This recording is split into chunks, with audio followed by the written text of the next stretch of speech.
Oh, hi guys. Just real quick. Gotta take care of one little thing. Just be right back. Just gotta set something right.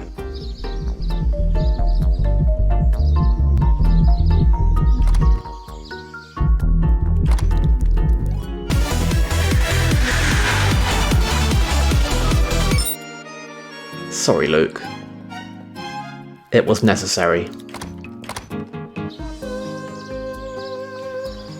Anyway, now that I've actually bought a whole bunch of pets from the arena shop, this place is actually starting to look a tiny bit livelier. Some of them even... The thing is, they're all our pets, though. Like, we are that person now. Like, Luke just, walks outside, he goes to, take care of his garden, and, there's Leah's fucking fox running through his yard again, and is that her fucking little floating crowbar? Get away from my window, and, that's us now.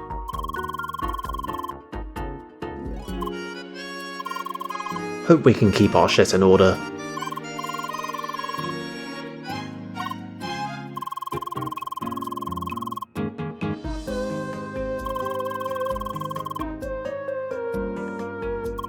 Well, Luke, I've got bad news about global catastrophes.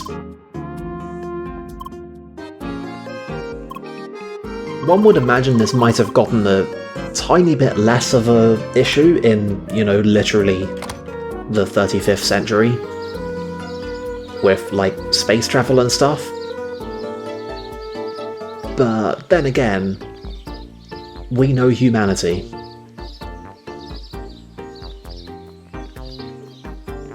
My faith is low.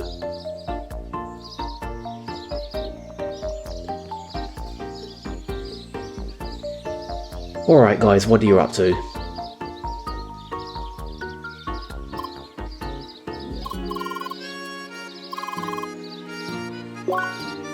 God, I love the new area. I respect them so much for putting in that whole bonus route around the whole place.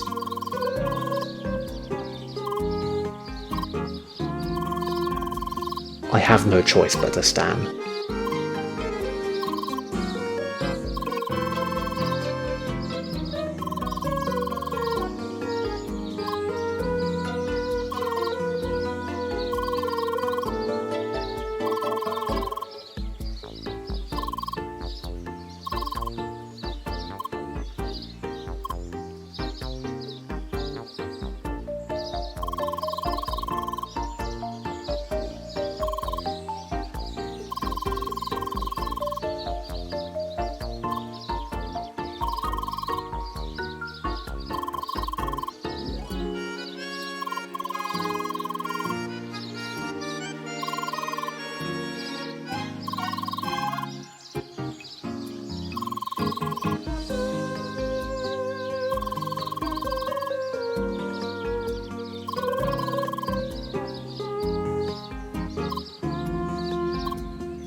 Oh right, the cargo ship. That exists. I had totally forgotten. I bet I was the only one though. I bet literally everyone else has been thinking, when are we going to visit the MS Solar? And I bet everyone else was really bothered by the fact that the landmark there has been deactivated all this time, and they definitely noticed that. But don't worry, it's just been re-added and now we can go there.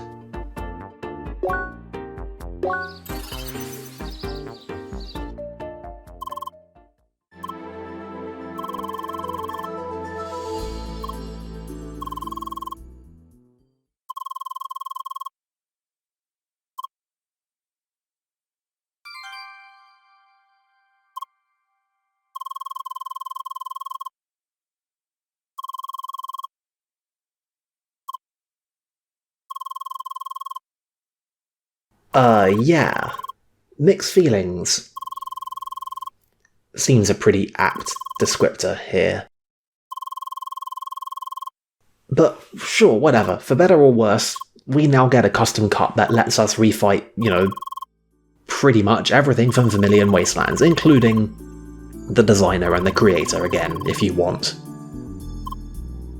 Sergey says he would like our feedback on it, and he is lying. There is absolutely no follow-up to this. Except for, the fact that you can do the Vermilion Cup if you want. Hooray? It's a good final boss. I'm basically fine with this being here. Honestly, I think I actually prefer the fact that there's no real follow-up to this, because I don't know how I would feel about just requiring people to go and do the whole final boss again, even if it was good. I feel like that would just kind of suck a tiny bit. Ah well, whatever. We're back on the cargo ship, and there's finally new dialogue for the first time, literally ever.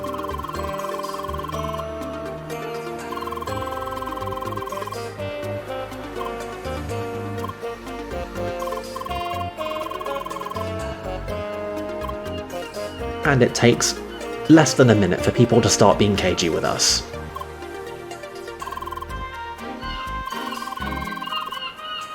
Also, this guy is the only guy who does not have any new dialogue. He just says the exact same thing as last time. And I choose to believe that he's doing this deliberately. He's just messing with us.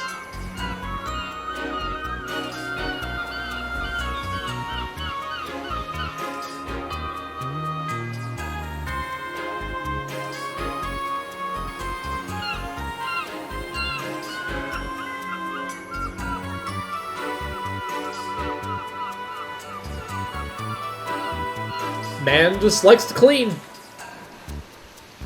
We gotta hand it to him. There are some people who just... they have a destined occupation.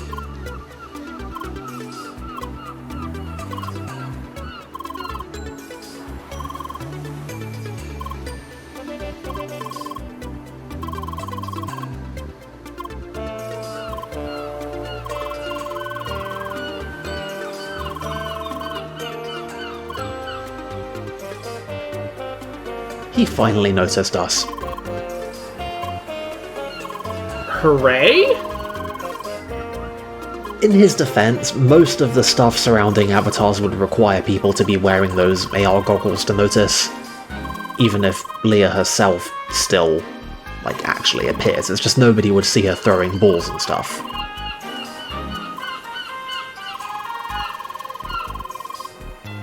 Well, no, we're broaching the water subject again.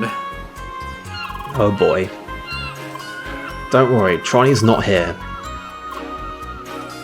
He can't interact with us, but Leo is definitely thinking about how Tronny would react to this, if he heard of this. What if they did implement this, and she started swimming right in front of Tronny? Well, obviously the response would be that it's still not actually water, it's just that because Instatainment have complete control over avatar physics, they can just decide that you float in this zone and it looks like water.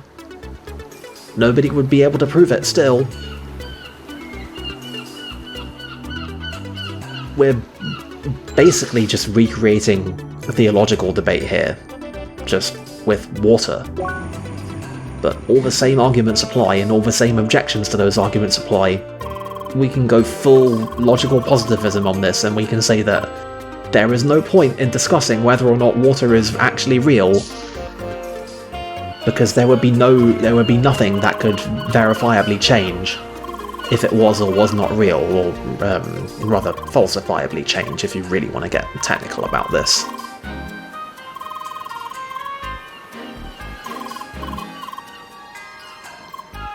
Yeah, Sergey's like that. He's like that. He's extremely like that. There is such a thing as being too on brand. And he's demonstrating it for us. Honestly, I'm not sure if it would be better or worse if Sergey's avatar was like the most company standard thing that you could get. Just zero customization whatsoever. Like, all of his clothing would just be like, whatever happens to have the highest stats, like, damn the aesthetics.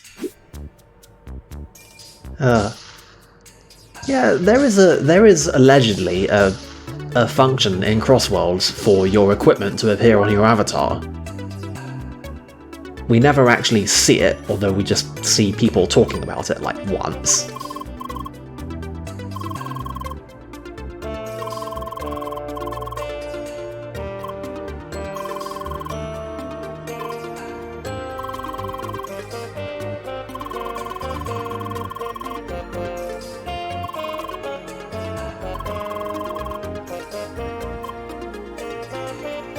And I wonder what Crossworlds actually costs.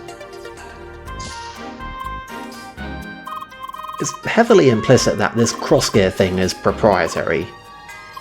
Like, presumably they have ordinary VR in this world, but the cross-gear is unique because it does this whole quantum porting thing.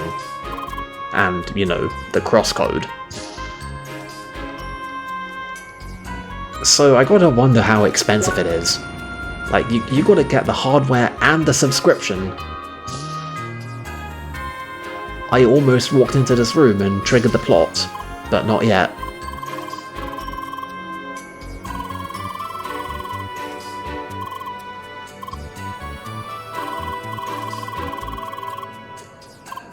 Also, I can't help but wonder what the player housing economy is like in Crossworlds. Like, do you think it's better or worse than, say, Final Fantasy XIV? Oh, worse, 100%. I mean, not only is it almost certainly worse, it is then expounded by the fact that you now have the Evotars who, you know, literally have to have a house. So you're cutting down on supply even more.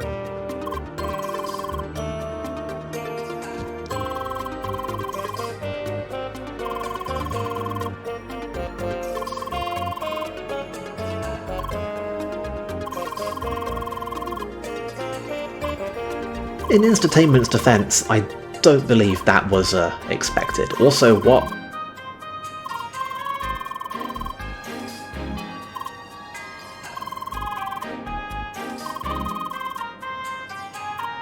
Wow, what a dick, Sergey. It's not even the first time he's done that to us.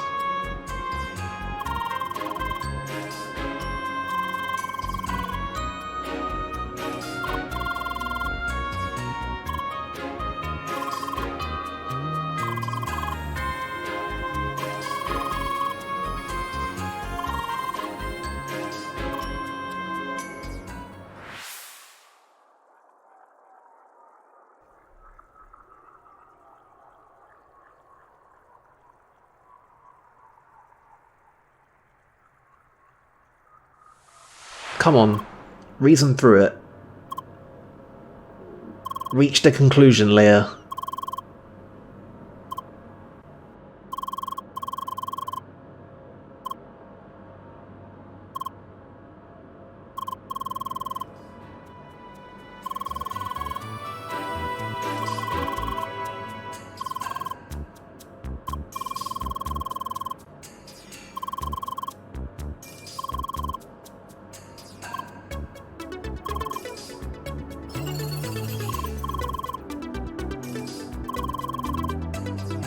You know, he's not wrong.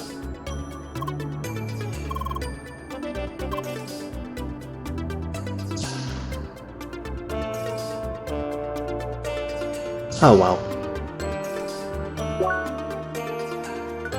Anyway, they make a point of mentioning that the cargo hold teleporter is still gonna be here. But once again, that was it. That was all the dialogue. There's never gonna be anything else. Some things will never change. I like how they're like, no, you can't talk to anybody here. It might be suspicious. Like, I mean, allegedly you can track, like, somewhere in this interface list your location when you DL people, even if we're not seeing it here.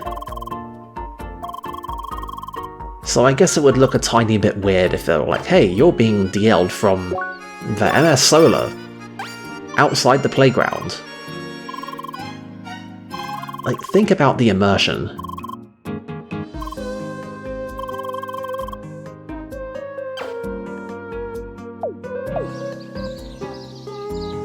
We must respect the immersion. I mean, I feel like this game is nothing but immersion, considering everything?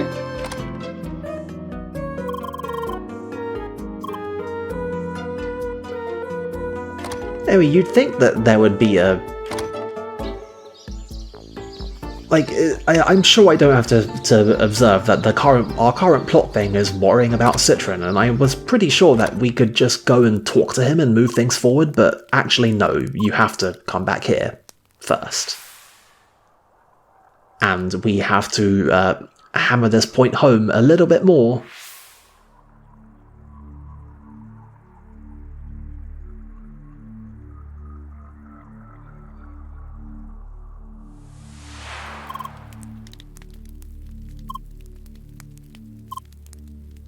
Alright, Leah, let's go.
Oh, did you finally pick up on what's going on here, Sergey?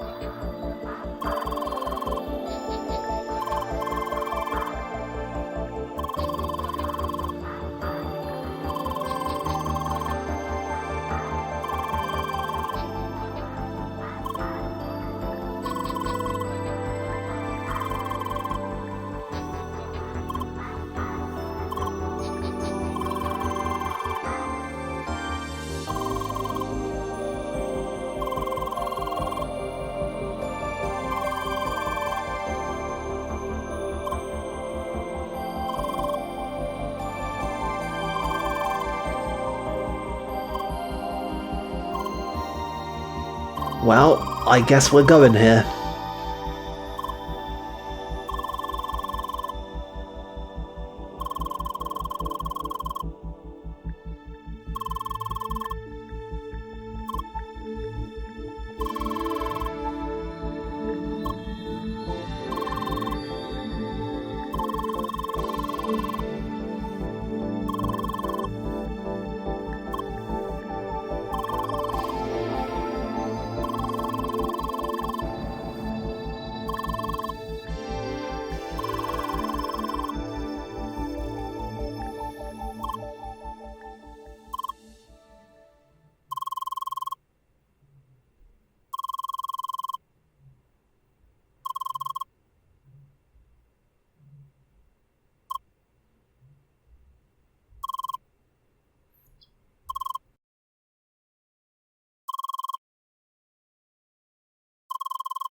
Oh man, I think we broke him.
Leaving aside for the moment the enormous philosophical and ethical quandary on which I'm not even remotely qualified to comment, I just have to ask, is it possible that even after all this, that Citron is still good?